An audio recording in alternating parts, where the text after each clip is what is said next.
So in the future authoring program, what we ask people to do is, well, think about your life along 6 dimensions.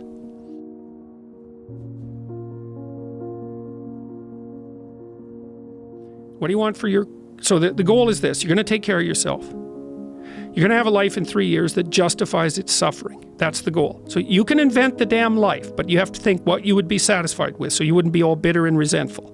It's like, okay, what do you want from your family? What do you want from your friends? How are you going to educate yourself? What do you want for your career? How are you going to use your time outside of work? How are you going to handle drugs and alcohol and other temptations like that? How are you going to keep yourself mentally and physically healthy? And these are open questions, like you get to answer them. The idea is you can have whatever you want, but you have to figure out what it is. It has to be realistic, and you have to figure out what it is. It's okay, so now develop a vision. What's your life going to be like in 3 to 5 years? So you write it down. Then we do something else, which is, okay, your bad habits and your resentment and your bitterness and all of that, your procrastination gets completely out of hand, and you auger down, and you're in your own personal version of hell in 3 to 5 years.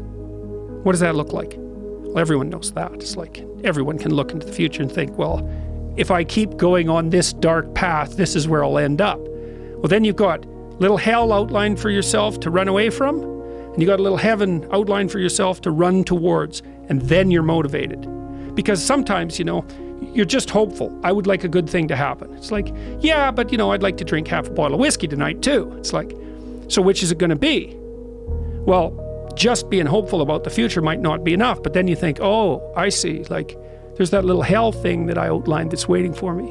And maybe I'm afraid of taking the next step forward because it's demanding and challenging. It's like, yeah, I'm afraid of that, but I'm way more afraid of where I might end up if I don't get my act together. And people should be. That's why there are conceptions of hell in so many religions. It's like, hell's a real place. Whether it's eternal, that's a whole different question. Whether it's waiting for you in the afterlife, that's a whole different question. But if you've never met anyone in hell, you haven't lived very long.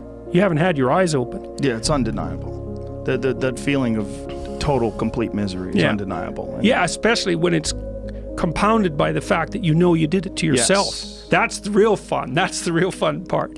It's like, I'm having a bitch of a time and I richly deserve it. Jesus, that's rough. Yeah. Better to have the conflict in yourself. That's another thing I really learned, well, not only from the New Testament, but a fair bit from that. You know, the idea is that, well, there's evil in the world of all sorts, and some of it's the evil in other people, and some of it's the evil in your brother's heart. But the part of it that you can really do something about, that's the malevolence in your own heart.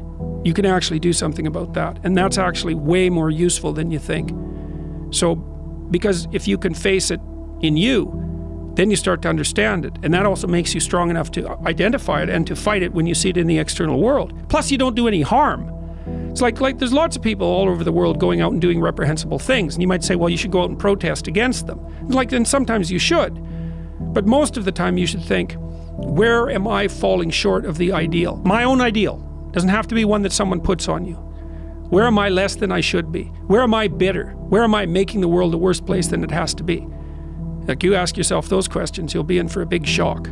Say, well, what would happen if you stopped doing that? That's what 12 Rules for Life is about. It's like, stop saying things that make you weak. Stop telling lies that you know to be lies. Stop doing things you know to be useless and counterproductive. Aim high. Adopt some responsibility. And then see what the hell happens.